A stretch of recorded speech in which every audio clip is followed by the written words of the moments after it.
Hello，大家好，我係 Fergus 啊。Hello，我係 Becky 啊。揸緊車都同大家打下招呼，因為今日係梅雨天，落緊雨。咁啊，而家正喺屋企開始出發去想去嘅地方，但係呢都想同大家打個招呼，睇下落雨揸車又係點嘅。睇唔睇到啊？而家係落緊雨，撥一撥先。啊，而家係6月嘅時候啦，開始都係梅雨啦，叫做。咁啊，呢個梅雨我哋第一次去遇到嘅，應該係冇估計錯，因為通日本喺度講緊都係講梅雨嘅。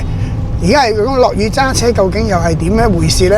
咁啊，日本啲雨好得意嘅喎，佢哋啲雨咧係大大粒。咁啊，其實落咗成晚㗎啦。今朝早而家有啲事咧，就會再出去啦。喺落雨嘅期間，咁揸車有冇分別呢？咁可以俾大家再睇一睇啦。好啦，咁而家咧就都其實隻雨就唔係好大嘅，只不過就係俾大家睇下究竟落雨同唔落雨嘅分別。我相信唔落雨嘅時候咧，就大家都睇得多啦。咁而家落雨，少少雨啦，你會發覺咧就全部啲日本人咧都係大部分都係攞透明遮嘅。咁點解攞透明遮咧？咁我都問過 Suzuki 啦。啊，原來咧攞透明遮嘅原因就係話有去擋雨啦。咁如果喺呢一個落雪嘅情況之下咧，亦都係睇到前面嘅路啊。咁佢哋都係會有呢個方便。落雨得意嘅原因就係夜晚咧就特別大雨嘅，朝早咧就係細雨少少嘅。我就好少見到咧喺日頭呢段時間，即係10點至4點呢段時間咧就好大雨嘅。但係咧係調翻轉喎，喺夜晚10點至4點咧就好大雨嘅喎，瞓緊覺都聽到嚓嚓嚓嚓嚓咁樣嘅喎。到落雨就要小心揸車咯。冇錯啦，若果大家嚟日本揸車嘅話咧，都係其實同香港都係差唔多，但係個駕駛態度佢哋好注重嘅就係嗰個大家禮讓啦。就算紅綠燈都好啦，要望清楚啦。好似而家呢個咁樣嘅情形啊，咁喺正常嚟講咧都係講噶。之前我都講過嘅，喺日本就好得意嘅，就係馬路咧就真係馬路，電單車同單車都會有機會見到。嗱，其實喺我而家後邊咧有2架電單車，佢哋咧就挨左駛嘅。我相信大家見唔到啊。陣間可能而家我就係有少少避開台灣嗰邊咯，台灣咧會揸得好快嘅，衝咗去前邊嘅。係啊，台灣就唔同啊，台灣咧就電單車係全部包圍住你嘅，但係喺呢一度咧，電單車佢哋好守規矩嘅，佢就喺挨左邊行嘅。所以如果我哋轉左彎嘅時候咧，一定要望清楚左手邊有冇電單車同埋單車。咁呢個考牌嗰陣時咧，佢哋都講到明係必須要嘅。嗱，而家呢架車轉右啦，咁我俾佢轉咗右之後，我繼續直行啦。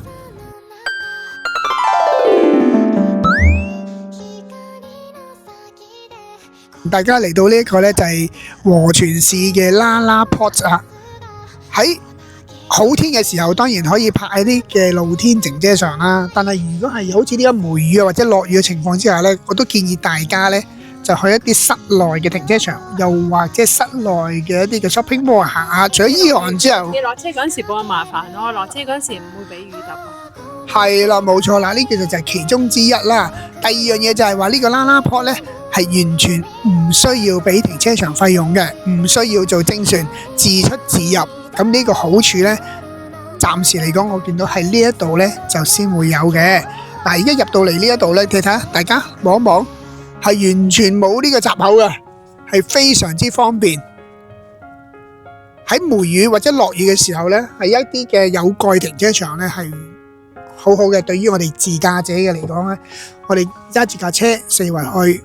去到一啲嘅地方，而又可以有瓦遮頭又落車，係唔錯嘅一個選擇。咁希望咧，大家再嚟呢一個大阪自駕遊嘅時候咧，可以多一個選擇。喺一個 shopping mall 裏面，拉拉 Port 唔係淨係大阪市嗰個先有嘅，呢一個和泉市咧都會有一個好大嘅一個嘅shopping mall 嘅。希望大家咧下一次嚟嘅時候咧，可以嚟呢一度試一試。我而家身處邊一度？身處就係呢一個嘅和泉市嘅拉拉 Port， 大阪市嘅拉拉 Port 你哋都去得多啦。和泉市嘅拉拉 Port 你哋又去過未呢？可能好多人都未聽過。其實我都係第一次嚟嘅，但係經常揸車喺大阪同埋呢一個存在夜市關西機場走嚟走去嘅階段嘅時候咧，我成日都會望到，但冇機會上到嚟。不過今日咧就啱啱咧有時間咧，就上嚟呢一度睇下所以我哋周圍行下，介紹俾大家。係啦，究竟同大阪市嘅啦啦 Port 有咩分別咧？係咪佢個 outlet 就係一個最大嘅分別咧？定話呢一度嘅鋪頭冇咁多咧？但係經過我目測咧，其實呢間鋪頭或者呢個商場咧係非常之大嘅，係好大，用好大去形容，亦都唔擠迫。陣間有機會喺片度大家可以睇下。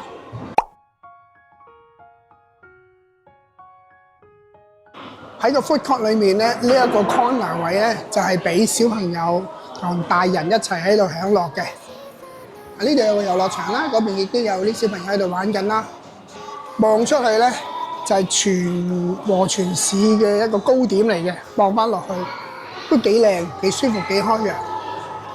再睇翻呢一個 food court， 1、2、3、4、5、6，我相信都有15、16間嘅食肆可以俾大家選擇。嗱，呢一個咧就係嗰啲食肆嘅一啲嘅 demo 啦，咁大家可以睇一睇。呢個另一個廚櫃、櫥窗，睇下另外一邊嘅食肆一啲食物。咁大家揸車嚟嘅話咧，呢度有好多個選擇啦。由呢一個 food court 出嚟右手邊就最遠就 H&M 啦，左手邊最遠嘅就係 Uniqlo。咁其實應該係一個 H 型。咁再望下對面啦，咁亦都會有。fence 啊，呢度係3樓嚟嘅，下邊咧就係2樓，最高咧就係4字樓，1樓同埋5樓咧就係停車場嚟嘅。啊，呢個商場都有啲特點嘅，就啲走廊位咧全部都係鋪地氈。其實咧喺香港已經甚少見到有商場係鋪地氈。因為地氈啊，個衰老度會好快，比較奇怪啲呢個我都覺得係咪真係泊車嗰陣時喺乾嘅地方入到嚟都唔會太濕，所以令到開嘅。其實鋪地氈咧最大嗰個感覺咧就係啲女士咯。係啊，着高踭鞋咧行地氈都舒服啲啊。斗零踭啊。係啊，佢哋咧日本人咧有時見到佢哋着高踭鞋行街，我哋啊平時都會着波鞋嘅嚇。可能係咁樣咧，就令到咧佢哋可以安心着高踭鞋啦。價位定位又唔算高嘅，2500 yen 減到2000 yen， 係啦。咁啊都係2000 yen 咁上下啦。女士們啊最中意嘅啦，嗱和泉定價限額2300 yen。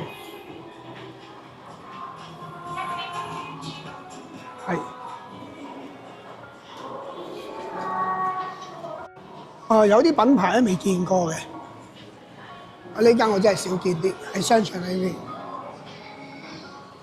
大家睇下啲衫啱唔啱大家？一個袋我見到大概係4990 yen， 係連稅嘅，都覺得 OK 啊，個價錢都唔係話太過高。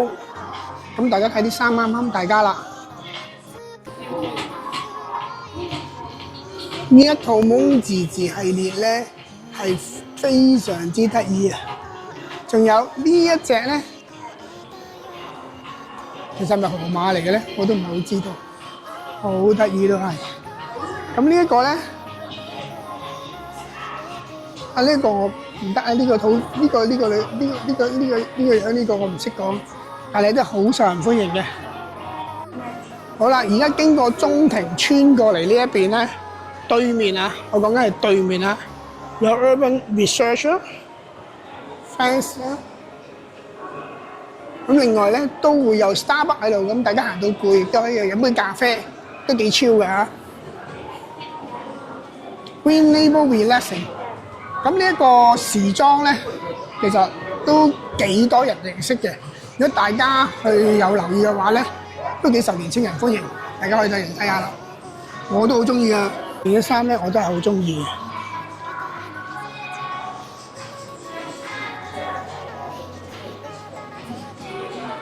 呢邊係女裝啊，隔離就男裝。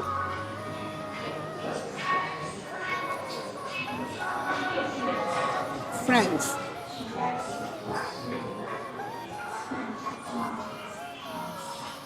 呢其實咧喺Outlet咧都會有好多佢哋嘅貨品，不過咧喺商場咧就比較新款。睇下大家會唔會話好爭住咁落去買啲新出嘅 product 啦。如果唔係嘅話咧，喺 Outlet 咧就真係啲價錢就抵好多。呢度有 ABC 嘅 Mark 啦 ，Sporty 啦。如果行得辛苦嘅話咧，我講男士啊，咁呢啲位置真係冇得頂，上眼網啦，坐下啦。嗱，你留意下嗰張凳咧，呢個方向咧係面向呢一度，好似睇個大電視咁樣。啲小件啲嘅品牌啦，4000 yen 度啦一件，望落去嘅質感都唔錯。嗱，呢件都係2000 yen 啫。咁亦都有賣篋㗎啦，5000 yen 一個細篋，即係為咗200-300蚊。呢個篋幾靚喎，500蚊。500零蚊啦，9800 yen 嘅。睇下先，呢啲係金屬嚟嘅，呢啲係呢個鈎啦，係咪？日本品牌，純買日本品牌咧，500蚊一個都唔係。誒，又嚟到有一間全店390，係390。係咪真係390咧？真係要睇下先知喎。呢間叫做咩啊 ？Thank you Mark。哦，大家都好熟悉㗎啦，呢個都唔使點介紹。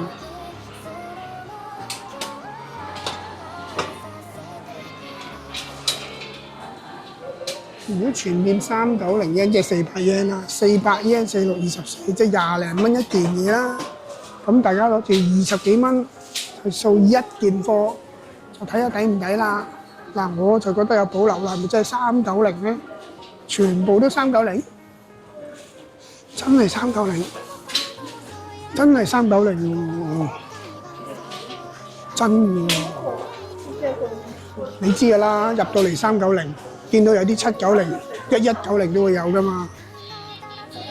呢啲都係390一個。啱啱啊！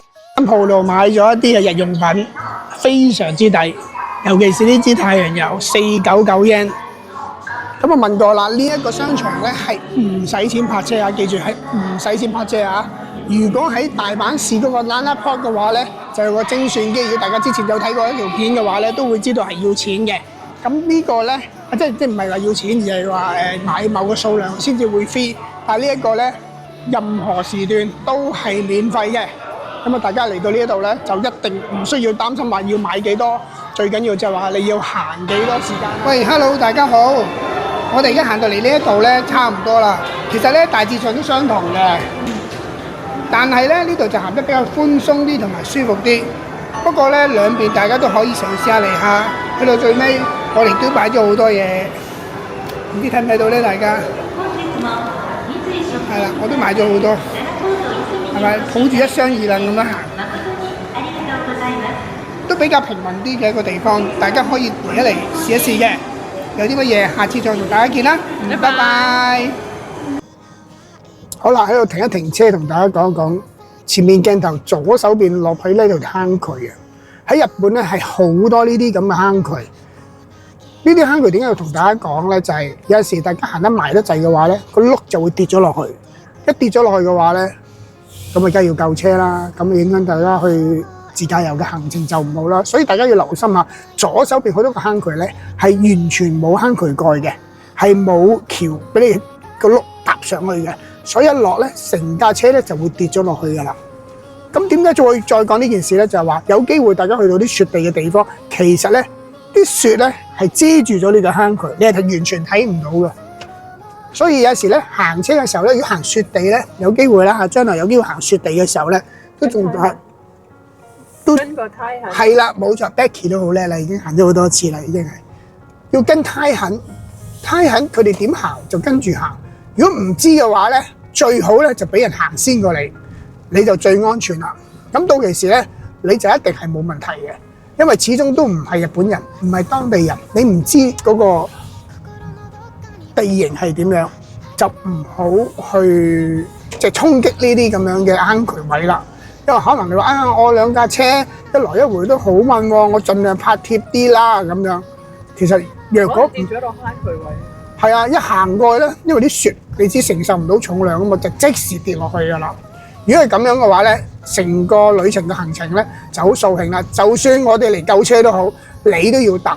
等咪諗下架車又凍喎，又凍喎，又要有機會要熄車喎，又要等個零兩個鐘喎，咁點算咧？